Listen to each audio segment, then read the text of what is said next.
Welcome to the 2013 Duke 390 versus the 2018 Duke 390 comparison video. This is not a direct comparison because the 2013 Duke has been discontinued. You can still get a pre-owned one though. But what we're going to see is how far we have progressed in the 3 to 4 years of KTM design development, because KTM as a brand always changes its design and updates some of the problems they have. They constantly work on it and they improve their motorcycle. So this is the 2018 version. As the motorcycles were turned on, you could see the first difference was the 12 LED headlight system with the DRLs. This one has a simple headlight, which was all the fad back in the days, but right now this one looks super futuristic. The second major thing would be the console. Starting with the 2013 Duke, this is just a simple console. Showed a lot of information. Back on this one, this is the new console. This is fully LCD display colored. I think this is the only motorcycle under sub 400 category which has this kind of a console, completely taken out of the Super Duke version 1. Also, they have improved the brakes, so they have got a bigger master cylinder. They have got immensely better feel on the front brake, and they've got bigger disc brake up front with a new disc pad, which means brake pads, and that overall improves the braking feel on the Duke 390 to be phenomenal. Styling changes, you can already see it has a bigger fuel tank right now, so this is not just an aesthetic design.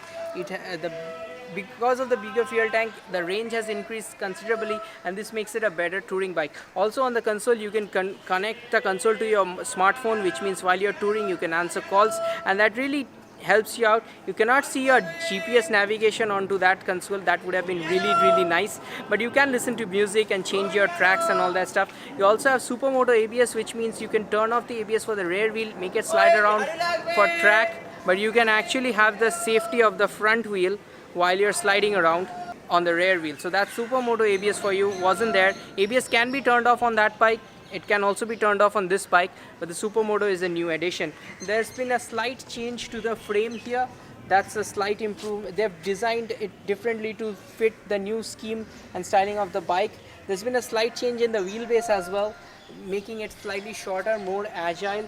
The seats, that's one improvement that you'd love. It has got a lot more cushioning than the previous version. It's got a nice design on it, but mostly it's wide and it's comfortable.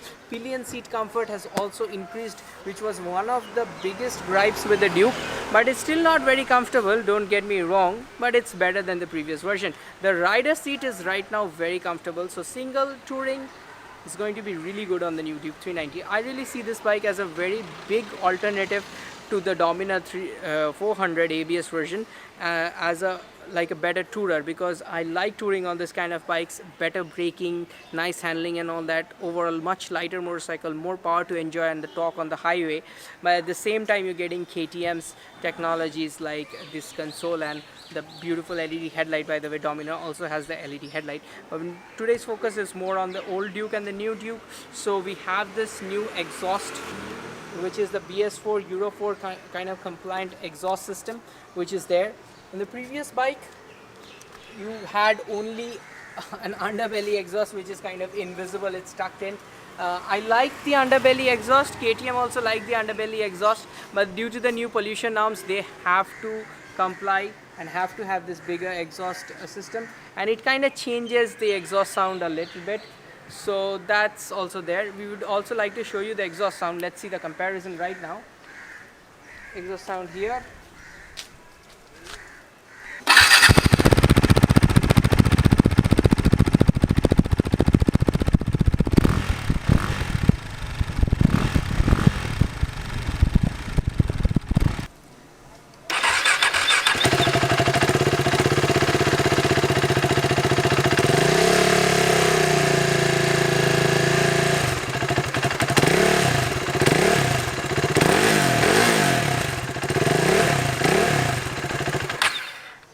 So those were the two exhaust sounds. I think I like the new one, though the old one is a little bit louder, but the new one is more bassy, booming sound.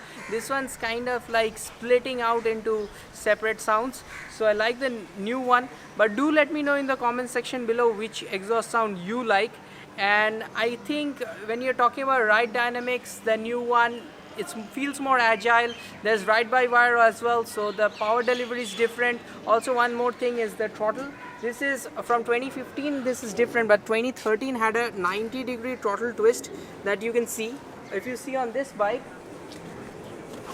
this is just a 60-degree throttle, so much easier to twist, so that kind of gives the instant rush of a power delivery. But if you have a 2015 Duke with the same old looks, but that also has the same 60-degree throttle, but combined with the ride-by-wire, it gives you more feel that you're having more power. But I think the raw power is going to be on that one. We have to drag it out someday and check it out after the running in period probably.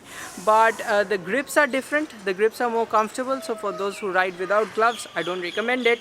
But yeah, if you're riding without gloves, the new grips feel better on the hand, but the old grips are great enough if you're riding even in the basic city riding mesh glove. So those are most of the differences, and the two major changes that is there on the 2018 Duke 390 from even the 2017 Duke 390. First is going to be the heat shield, which is there, and it's taking away a little bit of heat from the rider, it's blocking it, so that heat shield is going to be there. That's the first thing. And the second thing they have is obviously a bigger radiator fan. So we've ridden this bike a lot in the city, and Shagnik is the owner of this motorcycle, is currently shooting the video. He rides this motorcycle constantly through the toughest city traffics because he lives in the very congested area of Kolkata, and I think he's not having many issues, and he finds the city riding to be very much manageable in these conditions. So for that, I can say they've made a huge improvement in one of the biggest problems of the Duke, which was getting heated up in the city. The design is overall changed. I'm not talking too many into that because everything's different. Even the grab bars, the tail light, and everything has been changed to accommodate a newer designs and design language and a new body. But this was more about the changes that affect the rider. For example, the seat height has been raised, so the taller riders having a little bit more room, whereas shorter riders gonna struggle a little bit more than previous. But what I like is that they've got more front end feel right now. I guess it's because the seat's been raised, and maybe they've done something to the handlebar geometry. I'm not really sure, but I'm feeling a lot more front end feel, which means it's not very heavy like an RC, but it still gives you more confidence to go through the corners. At the same time, it is flickable enough in city, so they've really managed it well. I think KTM has reached a sort of level with this motorcycle.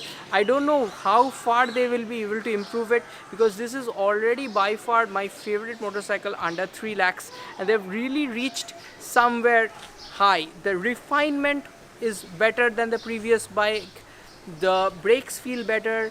I think because of the ride-by-wire, even the throttle response is different, and he likes almost everything. What were the issues that you faced, the only issues that you talk about? One would be the Bluetooth connectivity. Yeah, so yeah, and the other one would be, no, that was like problem with my motorcycle, the fuse. Oh, that was that. So you know, we're hard pressed to find problems with this bike. We haven't found any, but we do a long-term update. My old friend, another friend who owns the Duke 390, sold his bike off because it moved on to a Street Triple RS, but even his bike was pretty good. Now the thing is, the Bluetooth connectivity, the buggy software, some people have had issues with the software on the console. They're fixing it with each firmware upgrade. Every time you visit the service center, they'll update your software, but right now it's kind of hard to pair it with your phone. But apart from that, I mean, that's not exactly a motorcycle problem, but that's one of the functionality problems. That's it we could find with this motorcycle. We'd do more rides on it, we'd see if something else comes up, but right now it's really a trouble-free motorcycle. Lots of power, lots of enjoyment, lots of front end feel, good brakes, and best motorcycle under 3 lakhs if you ask me. So that's it. Thanks for watching, and I'll see you very, very soon. This is Rahul. Goodbye. It's 2017. So much has changed, and yet something familiar rises within me. The excitement to test out a well-designed and innovative new motorcycle as the years pass by. That never changes.